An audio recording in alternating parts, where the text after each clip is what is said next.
El doctor, por el contrario, le pareció la prueba espléndida de una vocación arrasadora, la única fuerza capaz de disputarle sus fueros al amor, y en especial la vocación artística, la más misteriosa de todas, a la cual se consagra la vida íntegra sin esperar nada de ella. Es algo que se trae dentro, desde que se nace, y contrariar es lo peor para la salud, dijo él, y remató con una encantadora sonrisa de masón irremedible. Así sea, la vocación de cura. Me quedé alucinado por la forma en que explicó lo que yo no había logrado nunca. Mi madre debió compartirlo porque me contempló con un silencio lento y se rindió a su suerte. ¿Cuál será el mejor modo de decirle todo esto a tu papá?, me preguntó. Tal como acabamos de oírlo, le dije. No, así no dará resultado, dijo ella, y al cabo de otra reflexión concluyó. Pero no te preocupes, ya encontré una buena manera de decírselo. No sé si lo hizo así o de otro modo, pero allí terminó el debate. El reloj cantó la hora con 2 campanadas como 2 gotas de vidrio. Mi madre se sobresaltó. Dios mío, dijo, se me había olvidado, aquí hemos venido, y se puso en pie. Tenemos que irnos. La primera visión de la casa, en la acera de enfrente, tenía muy poco que ver con mi recuerdo, y nada con mis nostalgias. Habían sido cortados de raíz los 2 almendros tutelares que durante años fueron una seña de identidad inequívoca, y la casa quedó a la intemperie. Lo que quedaba bajo el sol de fuego no tenía más de 30 metros de fachada. La mitad de material y techo de tejas que hacían pensar en una casa de muñecas y la otra mitad de tablas sin cepillar. Mi madre tocó muy despacio en la puerta cerrada, luego más fuerte y preguntó por la ventana. No hay gente. La puerta se entreabrió muy despacio y una mujer preguntó desde su penumbra. ¿Qué se le ofrece? Mi madre respondió con autoridad, tal vez inconsciente. Soy Luisa Márquez. Entonces la puerta de la calle acabó de abrirse y una mujer vestida de luto, huesuda y pálida nos miró desde otra vida. En el fondo de la sala un hombre mayor se mecía en un sillón de inválido.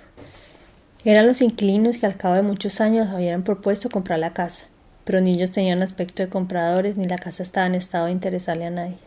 De acuerdo con el telegrama que mi madre había recibido, los inquilinos aceptaban abonar en efectivo la mitad del precio mediante un recibo firmado por ella y pagarían el resto cuando se firmaran las escrituras en el curso del año.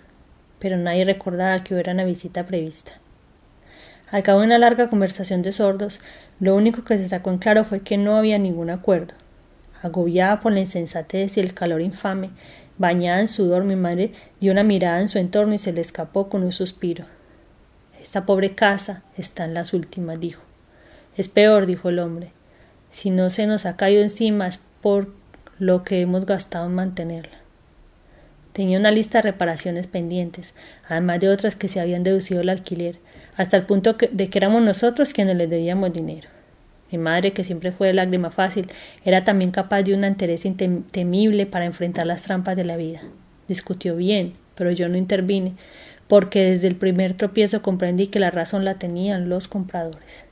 Nada quedaba claro en el telegrama sobre la fecha del modo de la venta, y en cambio se entendía que debería ser acordada. Era una situación típica de la vocación conjetural de la familia. Voy a imaginarme cómo había sido la decisión, en la mesa del almuerzo y en el mismo instante en que llegó el telegrama. Sin contarme a mí, eran 10 hermanos con los mismos derechos. Al final mi madre reunió unos pesos de aquí y otros de acá, hizo su maleta escolar y se fue sin más recursos que pasaje de regreso. Mi madre y la inquilina repasaron todo otra vez desde el principio y en menos de media hora habíamos llegado a la conclusión de que no habría negocio. Entre otras razones insalvables, porque no recordamos una hipoteca que pesaba sobre la casa y que no fue resuelta hasta muchos años después, cuando por fin se hizo la venta en firme. Así que cuando la inquilina trató de repetir una vez más el mismo argumento vicioso, mi madre lo cortó por lo sano con su talante inapelable. La casa no se vende, dijo. Hagamos cuentas de que aquí nacimos y aquí morimos todos. El resto de la tarde, mientras llegaba el tren de regreso, la pasamos recogiendo nostalgias en la casa fantasmal. Toda era nuestra, pero solo estaba en servicio la parte alquilada que daba a la calle, donde estuvieron las oficinas del abuelo. El resto era un cascarón de tabiques carcomidos y techos de zinc oxidado a merced de los lagartos. Mi madre, petrificada en el umbral, exhaló una exclamación terminante. Esta no es la casa. Pero no dijo cuál, pues durante toda mi infancia la describían de tantos modos que eran por lo menos 3 casas que cambiaban de forma y sentido según quien las contara. La original, según le oí mi abuela con su modo despectivo, era un rancho de indios.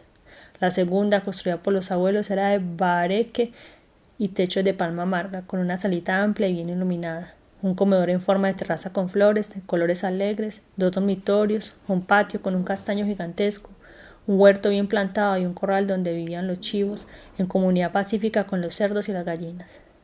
Según la versión más frecuente, esta fue rociada a cenizas por un cohete que cayó en la techumbre de Palma durante las celebraciones de un 20 de julio, día de la independencia de quién sabe cuál año de tantas guerras. Lo único que quedó de ella fueron los pisos de cemento, el bloque de 2 piezas, con una puerta hacia la calle, donde estuvieron las oficinas en las varias veces en que Papalelo fue funcionario público. Sobre los escombros todavía calientes construyó la familia su refugio definitivo. Una casa lineal de 8 habitaciones sucesivas a lo largo de un corredor con pasamanos de begonias, donde se sentaban las mujeres de la familia a bordar en bastidor y a conversar en la fresca de la tarde. Los cuartos eran simples y no se distinguían entre sí, pero me bastó con una mirada para darme cuenta de que en cada uno de sus incontables detalles había un instante crucial de mi vida. La primera habitación servía como sala de visitas y oficina personal del abuelo. Tenía un escritorio de cortina, una poltrona giratoria de resortes, un ventilador eléctrico y un librero vacío con un solo libro enorme y descosido, el diccionario de la lengua. Enseguida estaba el taller de platería donde el abuelo pasaba sus horas mejores fabricando los pescaditos de oro de cuerpo articulado y minúsculos ojos de esmeralda que más le daban de gozar que de comer. Allí se recibieron algunos personajes de nota, sobre todo políticos, desempleados públicos, veteranos de guerra. Entre ellos, en ocasiones distintas, 2 visitantes históricos, los generales Rafael Uribe y Benjamín Herrera, quienes almorzaron en familia. Sin embargo, lo que a mi abuela recordó de Uribe por el resto de su vida fue su sobriedad en la mesa. Comía como un pajarito. El espacio común de la oficina y la platería estaba vedado a las mujeres, por obra de nuestra cultura caribe, como lo estaban las cantinas del pueblo por orden de la ley. Sin embargo, con el tiempo terminó por ser un cuarto de hospital donde murió la tía Petra y sobrellevó los últimos meses de una larga enfermedad Winifrida Márquez, hermana de Papalelo. De allí en adelante empezaba el paraíso hermético a las muchas mujeres residentes y ocasionales que pasaron por la casa durante mi infancia. Yo fui el único varón que disfrutó de los privilegios de ambos mundos. El comedor era apenas un tramo ensanchado del corredor, con la baranda donde las mujeres de la casa se sentaban a coser y con una mesa para 16 comensales previstos o inesperados que llegaban a diario en el tren del mediodía. Mi madre contempló desde allí los tiestos rotos de las begonias, los rastrojos podridos y el tronco del jazminero carcomido por las hormigas y recuperó el aliento. A veces no podíamos respirar por el olor caliente de los jazmines, dijo, mirando el cielo deslumbrante y suspiró con toda el alma. Sin embargo, lo que más me ha hecho falta desde entonces es el trueno de las 3 de la tarde. Me impresionó, porque yo también recordaba el estampido único que nos despertaba de la siesta como un reguero de piedras, pero nunca había sido consciente de que solo fuera a las 3. Después del corredor había una sala de recibo reservada para ocasiones especiales. Por las visitas cotidianas se atendían con cerveza helada en la oficina, si eran hombres, o en el corredor de las begonias, si eran mujeres. Allí empezaba el mundo mítico de los dormitorios. Primero el de los abuelos, con una puerta grande hacia el jardín y un grabado de flores de madera con la fecha de la construcción, 1925. Allí, sin ningún anuncio, mi madre me dio la sorpresa menos pensada con un énfasis triunfal. Y aquí naciste tú.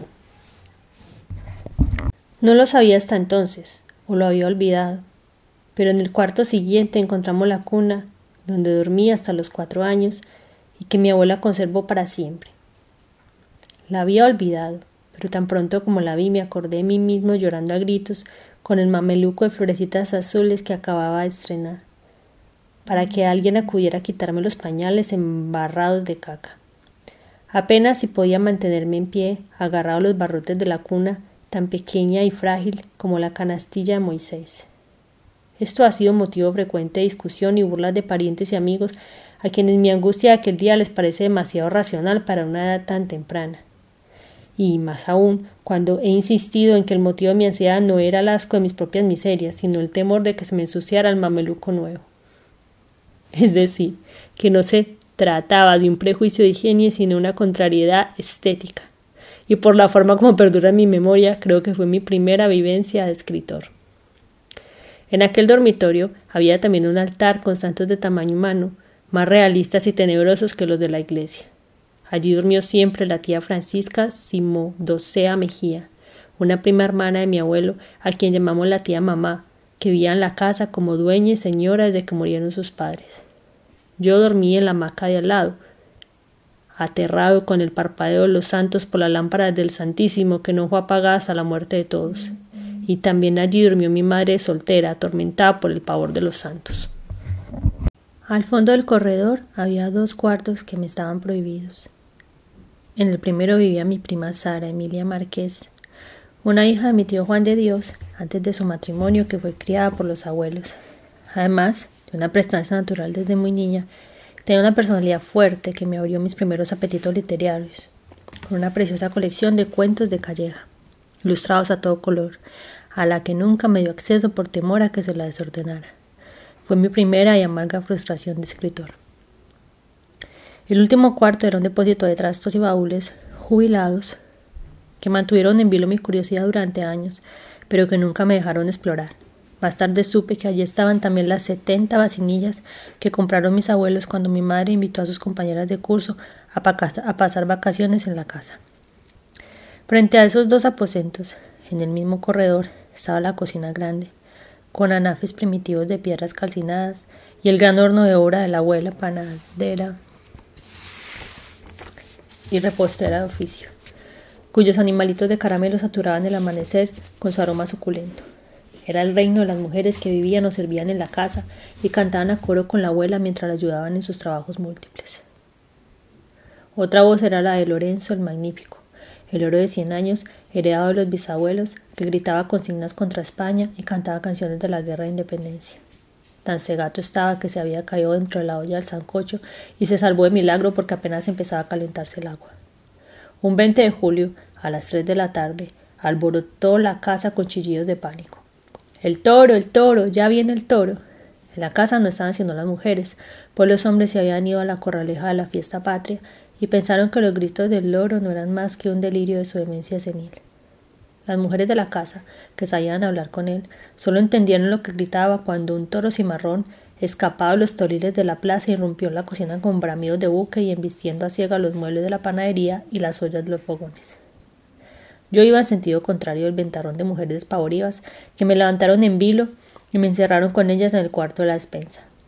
Los bramidos del toro perdido en la cocina y los trancos de sus pezuñas en el cemento del corredor estremían la casa. De pronto se asomó por una claraboya de ventilación y el resoplido de fuego de su aliento y sus grandes ojos inyectados me helaron la sangre. Cuando los picadores lograron llevárselo al toril, ya había empezado en la casa la parranda del drama, que se prolongó por más de una semana con ollas interminables de café y pudines de boda para acompañar el relato 1000 veces repetido y cada vez más heroico de las sobrevivientes alborotadas. El patio no parecía muy grande, pero tenía una gran variedad de árboles, un baño general sin techo con una alberca de cemento para el agua de lluvia y una plataforma elevada a la cual se subía por una frágil escalera de unos 3 metros de altura. Allí estaban los 2 grandes tóneles que el abuelo llenaba al amanecer con una bomba manual. Más allá estaba la caballeriza de tablones sin cepillar y los cuartos del servicio. Y por último, el traspatio enorme de árboles frutales con la letrina única donde las indias del servicio vaciaban de día y de noche las vacinillas de la casa. El árbol más frondoso y hospitalario era un castaño al margen del mundo y del tiempo, bajo cuyas frondas arcaicas debieron de morir orinando más de 2 coroneles jubilados de las tantas guerras civiles del siglo anterior. La familia había llegado a Aracataca 17 años antes de mi nacimiento, cuando empezaban las trapisondas de la Unity Fruit Company para hacerse con el monopolio del banano. Llevaban a su hijo Juan de Dios, de 21 años, y a sus 2 hijas, Margarita María Miniata de Alacoque, de 19, y Luisa Santiago, mi madre, de 5. Antes de ella, habían perdido 2 gemelas por un aborto accidental a los 4 meses de gestación. Cuando tuvo a mi madre, la abuela anunció que sería su último parto, pues había cumplido 42 años. Casi medio siglo después, a la misma edad y en circunstancias idénticas, mi madre dijo lo mismo cuando nació Eligio Gabriel, su hijo número 11. La mudanza para Aracataca estaba prevista por los abuelos como un viaje al olvido. Llevaban a su servicio 2 indios guajiros, Alirio y Apolinar, y una india Memé, comprados en su tierra por 100 pesos cada uno cuando ya la esclavitud había sido abolida. El coronel llevaba todo lo necesario para rehacer el pasado lo más lejos posible de sus malos recuerdos.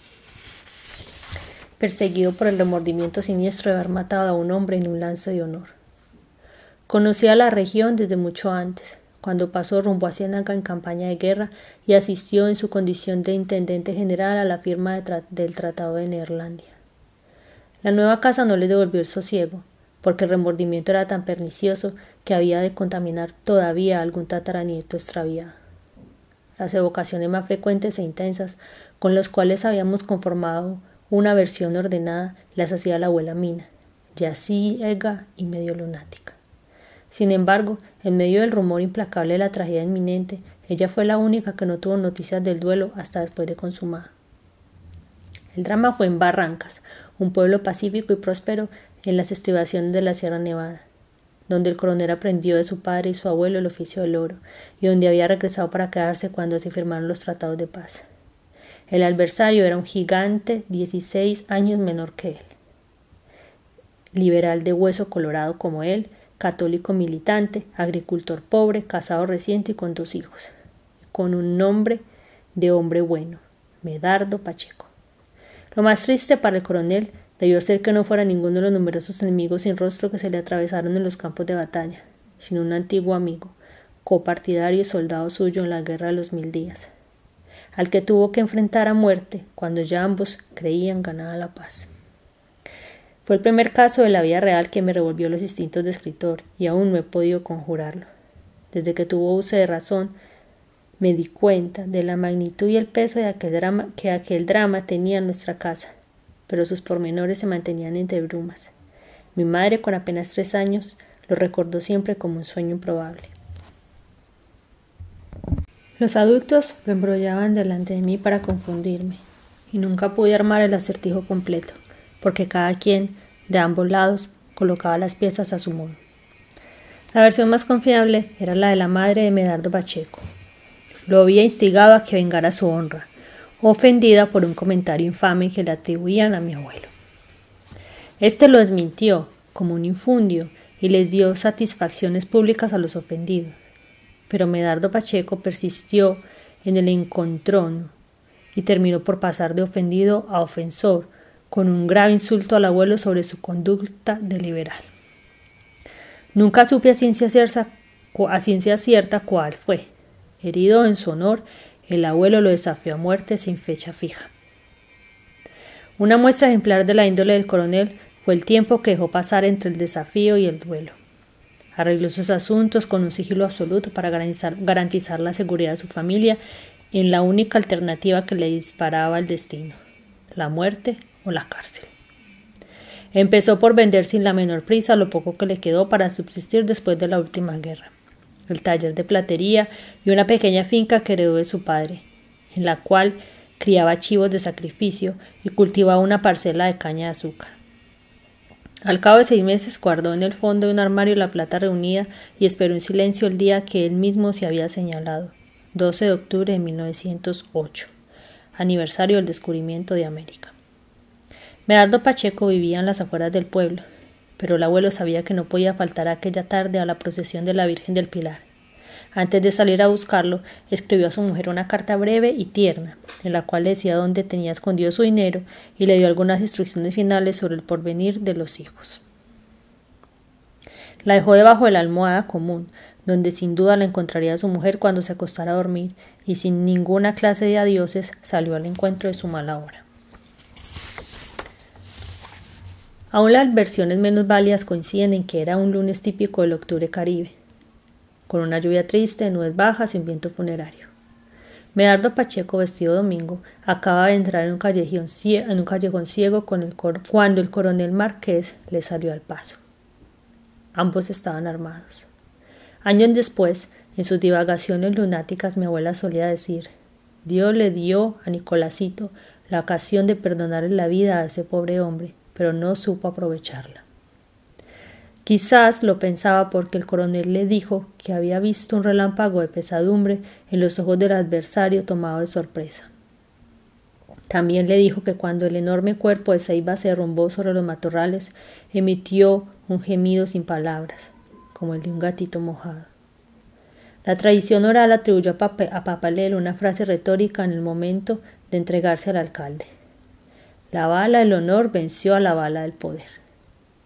Es una sentencia fiel al estilo liberal de la época, pero no he podido conciliarla con el talante del abuelo.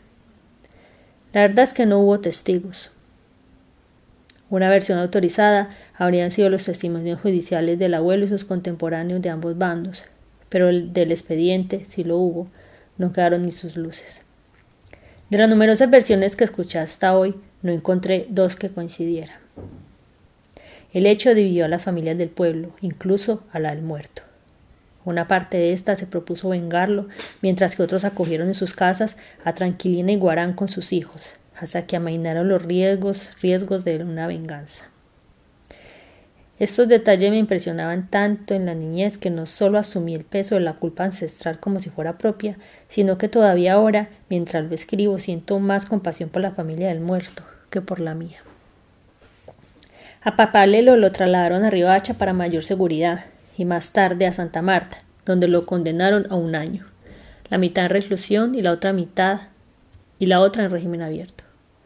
Tan pronto como fue libre, viajó con la familia por breve tiempo a la población de Ciénaga, luego a Panamá, donde tuvo otra hija con un amor casual, y por fin al insalubre y arisco corregimiento de Aracataca, con el empleo de colector de hacienda departamental. Nunca más estuvo armado en la calle, aun en los peores tiempos de la violencia bananera, y solo tuvo el revólver bajo la almohada para defender la casa. Aracataca estaba muy lejos de ser el remanso con que soñaban después de la pesadilla de Medardo Pacheco. Había nacido como un caserío chimila y entró en la historia con el pie izquierdo, como un remoto corregimiento sin Dios ni ley del municipio de Ciénaga, más envilecido que acaudalado por la fiebre del banano. Su nombre no es de pueblo, sino de río, que se dice Ará en lengua chimila y Cataca, que es la palabra con la que la comunidad conocía al que mandaba. Por eso, entre nativos, no la llamamos Aracataca, sino como debe ser, Cataca. Cuando el abuelo trató de entusiasmar a la familia con la fantasía de que allí el dinero corría por las calles, Mina había dicho: la plata es el cagajón del diablo. Para mi madre fue el reino de todos los terrores. El más antiguo que recordaba era la plaga de langosta que devastó los sembrados cuando aún era muy niña. Se oían pasar como un viento de piedras, me dijo cuando fuimos a vender la casa. La población aterrorizada tuvo que atrincherarse en sus cuartos y el flagelo solo pudo ser derrotado por artes de hechicería. En cualquier tiempo nos sorprendían unos huracanes secos que desentechaban ranchos y arremetían contra el banano nuevo y dejaban el pueblo cubierto de un polvo astral. En verano se ensañaban con el ganado unas sequías terribles, o caían en invierno unos aguaceros universales que dejaban las calles convertidas en ríos revueltos. Los ingenieros gringos navegaban en botes de caucho por entre colchones ahogados y vacas muertas. La Unity Fruit Company, cuyos sistemas artificiales de regadío eran responsables del desmadre de las aguas, desvió el cauce del río cuando el más grave de aquellos diluvios desenterró los cuerpos del cementerio. La más siniestra de las plagas, sin embargo, era la humana. Un tren que parecía juguete arrojó en sus arenas abrasantes una hojarasca de aventureros de todo el mundo que se tomaron a mano armada el poder de la calle. Su prosperidad atolondrada llevaba consigo un crecimiento demográfico y un desorden social desmadrados. Estaba a solo 5 leguas de la colonia penal de Buenos Aires, sobre el río Fundación, cuyos reclusos solían escaparse los fines de semana para jugar al terror en la Cataca. A nada nos parecíamos tanto como a los pueblos emergentes de las películas del oeste, desde que los ranchos de Palma y Cañabrava de los Chimilas empezaron a ser reemplazados por las casas de madera de la United Fruit Company, con techos de zinc de 2 aguas, ventanas de angeo y cobertizos adornados con enredaderas de flores polvorientas. En medio de aquel ventisquero de caras desconocidas, de toldos en la vía pública, de hombres cambiándose de ropa en la calle, de mujeres sentadas en los baúles con los paraguas abiertos, y de mulas y mulas y mulas muriéndose de hambre en las cuadras del hotel. Los que habían llegado primero eran los últimos. Éramos los forasteros de siempre, los advenedizos. Las matanzas no eran solo por las reyertas de los sábados. Una tarde cualquiera oímos gritos en la calle y vimos pasar un hombre sin cabeza montado en un burro. Había sido decapitado a machete en los arreglos de cuentas de las fincas bananeras y la cabeza había sido arrastrada por las corrientes heladas de la sequía. Esa noche le escuché a mi abuela la explicación de siempre. Una cosa tan horrible solo pudo hacerla un cachaco. Los cachacos eran los nativos del altiplano, y no solo los distinguíamos del resto de la humanidad por sus maneras lánguidas y su dicción viciosa, sino por sus ínfulas de emisarios de la divina providencia. Esa imagen llegó a ser tan aborrecible que después de las represiones feroces de las huelgas bananeras por militares del interior, a los hombres de tropa no los llamábamos soldados, sino cachacos. Los veíamos como los usufructuarios únicos del poder político, y muchos de ellos se comportaban como si lo fuera.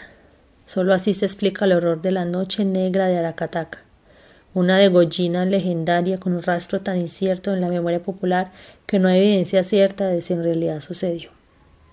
Empezó un sábado, peor que los otros, cuando un nativo de bien cuya identidad no pasó a la historia entró en una cantina a pedir un vaso de agua para un niño que llevaba de la mano. Un forastero que bebía solo en el mostrador quiso obligar al niño a beberse un trago de ron en vez del agua. El padre trató de impedirlo, pero el forastero persistió en lo suyo, hasta que el niño, asustado y sin proponérselo, le derramó el trago de un manotazo. El forastero, sin más vueltas, lo mató de un tiro. Fue otro de los fantasmas de mi infancia. Papá Lelo me lo recordaba a menudo cuando entrábamos juntos a tomar un refresco en las cantinas, pero de un modo tan irreal que ni él mismo parecía creerlo. Debió ocurrir poco después de que llegó a Aracataca, pues mi madre solo lo recordaba por el espanto que suscitaba en sus mayores. El agresor solo se supo que hablaba con el acento relamido de los andinos, así que las represalias del pueblo no fueron solo contra él, sino contra cualquiera de los forasteros numerosos y aborrecidos que hablaban con su mismo acento. Cuadrillas de nativos, armados con machetes de zafra, se echaron a las calles en tinieblas, agarraban el bulto invisible que sorprendían en la oscuridad y le ordenaban: hable. Solo por la dicción lo destazaban a machete, sin tomar en cuenta la imposibilidad de ser justos entre modos de hablar tan diversos. Don Rafael Quintero Ortega, esposo de mi tía Buenefrida Márquez, el más crudo y querido de los cachacos, estuvo a punto de celebrar sus 100 años de vida porque mi abuelo lo encerró en una despensa hasta que se apaciguaron los ánimos. La desdicha familiar culminó a los 2 años de vida en Aracataca, con la muerte de Margarita María Viñata, que era la luz de la casa. Su daguerrotipo estuvo expuesto durante años en la sala, y su nombre ha venido repitiéndose de una generación a otra como una más de las muchas señales de identidad familiar. Las generaciones recientes no parecen conmovidas por aquella infanta de faldas rizadas, boticas blancas y una trenza larga hasta la cintura, que nunca harán coincidir con la imagen retórica de una bisabuela. Pero tengo la impresión de que bajo el peso de los remordimientos y las ilusiones frustradas de un mundo mejor, aquel estado de alarma perpetua era para mis abuelos lo más parecido a la paz. Hasta la muerte continuaron sintiéndose forasteros en cualquier parte. Lo eran, en rigor, pero en las muchedumbres del tren que nos llegaron del mundo era difícil hacer distinciones inmediatas. Con el mismo impulso de mis abuelos y su prole habían llegado los Ferguson, los Durán, los Veracasa, los Da Conte, los Correa, en busca de una vida mejor. Con las avalanchas revueltas siguieron llegando los italianos, los canarios, los sirios, que llamábamos turcos, infiltrados por la frontera de la provincia en busca de la libertad y otros modos de vivir perdidos en sus tierras. Había de todos los pelajes y condiciones. Algunos eran prófugos de la isla del Diablo, la colonia penal de Francia en las Guayanas, más perseguidos por sus ideas que por crímenes comunes. Uno de ellos, René Belbenoit, fue un periodista francés condenado por motivos políticos que pasó fugitivo por la zona bananera y reveló en un libro magistral los horrores de su cautiverio. Gracias a todos, buenos y malos, Aracataca fue desde sus orígenes un país sin fronteras. Pero la colonia inolvidable para nosotros fue la venezolana, en una de cuyas casas se bañaban a baldazos en las albercas glaciales del amanecer 2 estudiantes adolescentes en vacaciones, Rómulo Betancourt y Raúl Leoni, que medio siglo después serían presidentes sucesivos de su país. Entre los venezolanos, la más cercana a nosotros fue Misia Juana de Freites, una matrona rozagante que tenía el don bíblico de la narración. El primer cuento formal que conocí fue Genoveva de Brabante, y se lo escuché a ella junto con las obras maestras de la literatura universal reducidas por ella a cuentos infantiles: La Odisea, Orlando Furioso, Don Quijote, El Conde de Montecristo y muchos episodios de la Biblia. La casta del abuelo era una de las más respetables, pero también la menos poderosa. Sin embargo, se distinguía por una respetabilidad reconocida aún por los jerarcas nativos de la compañía bananera. Era la de los veteranos liberales de las guerras civiles, que se quedaron allí después de los 2 últimos tratados, con el buen ejemplo del general Benjamín Herrera, en cuya finca de Neerlandia se escuchaban en las tardes los valses melancólicos de su clarinete de paz. Mi madre se hizo mujer en aquel moridero y ocupó el espacio de todos los amores desde que el tifo se llevó a Margarita María Miniata. También ella era enfermiza. Había crecido en una infancia incierta de fiebres tercianas. Pero cuando se curó la última fue del todo y para siempre, con una salud que le permitió celebrar los 97 años con 11 hijos suyos y 4 más de su esposo, y con 65 nietos, 88 bisnietos y 14 tataranietos, sin contar los que nunca se supieron. Murió de muerte natural el 9 de junio de 2002, a las 8:30 de la noche, cuando ya estábamos preparándonos para celebrar su primer siglo de vida, y el mismo día y a casi a la misma hora en que puse el punto final de estas memorias. Había nacido en Barrancas el 25 de julio de 1905, cuando la familia empezaba a reponerse apenas del desastre de las guerras. El primer nombre se lo pusieron en memoria de Luisa Mejía Vidal, la madre del coronel. En aquel día cumplía un mes de muerta. El segundo le cayó en suerte por ser el día del apóstol Santiago, el mayor decapitado en Jerusalén. Ella ocultó ese nombre durante media vida porque le parecía masculino y aparatoso, hasta que un hijo infidente la delató en una novela. Fue una alumna aplicada salvo en la clase de piano, que su madre le impuso porque no podía concebir una señorita decente que no fuera una pianista virtuosa. Luisa Santiago lo estudió por obediencia durante 3 años y lo abandonó en un día por el tedio de los ejercicios diarios en el bochorno de la siesta. Sin embargo, la única virtud que le sirvió en la flor de sus 20 años fue la fuerza de su carácter, cuando la familia descubrió que estaba arrebatada de amor por el joven y altivo telegrafista de Aracataca. La historia de sus amores contrariados fue otro de los asombros de mi juventud. De tanto oírla contada por mis padres, juntos y separados, la tenía casi completa cuando escribí La hojarasca, mi primer novela, a los 27 años, pero también era consciente de que todavía me faltaba mucho que aprender sobre el arte del novelar. Ambos eran narradores excelentes, con la memoria feliz del amor, pero llegaron a apasionarse tanto en sus relatos que cuando al fin me decidí a usarla en El amor en los tiempos del cólera, con más de 50 años, no pude distinguir los límites entre la vida y la poesía. De acuerdo con la versión de mi madre, se habían encontrado por primera vez en el velorio de un niño que ni él ni ella lograron precisarme. Ella estaba cantando en el patio con sus amigas, de acuerdo con la costumbre popular de sortear con canciones de amor las 9 noches de los inocentes. De pronto, una voz de hombre se incorporó al coro. Todas se volvieron a mirarlo y se quedaron perplejas ante su buena pinta. «Vamos a casarnos con él», cantaron en estribillos al compás de las palmas. A mi madre no la impresionó, y así lo dijo. Me pareció un forastero más. Y lo era. Acababa de llegar de Cartagena de Indias después de interrumpir los estudios de medicina y farmacia por falta de recursos, y había emprendido una vida un tanto trivial por varios pueblos de la región con el oficio reciente del telegrafista. Una foto de esos días lo muestra con un aire equívoco de señorito pobre. Llevaba un vestido de tafetán oscuro con un saco de 4 botones muy ceñido a la moda del día, con cuello duro, corbata ancha y un sombrero canotier. Llevaba además unos espejuelos de moda, redondos y con montura fina, y vidrios naturales. Quienes lo conocieron en esa época lo veían como un bohemio trasnochador y mujeriego, que sin embargo no se bebió ni un trago de alcohol ni se fumó un cigarrillo en su larga vida. Fue la primera vez que mi madre lo vio.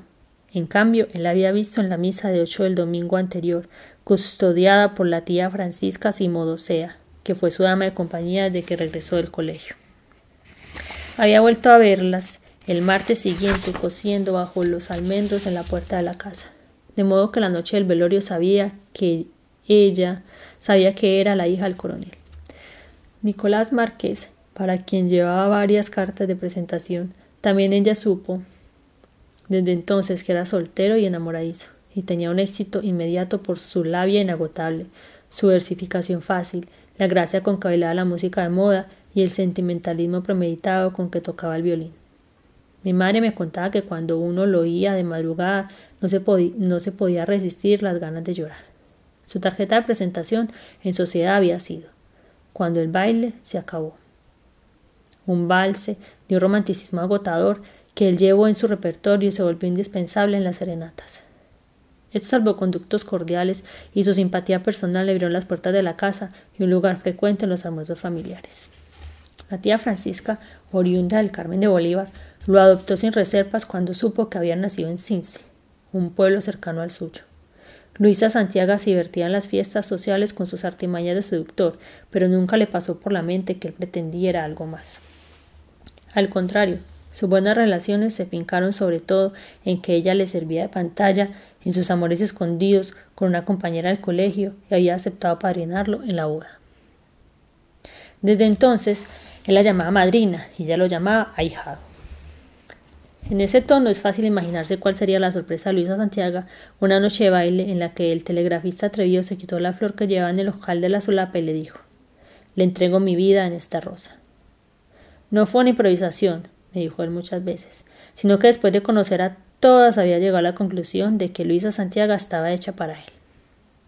Ella entendió la rosa como una más de las bromas galantes que él solía hacer a sus amigas, tanto que al salir la dejó olvidada en cualquier parte y él se dio cuenta.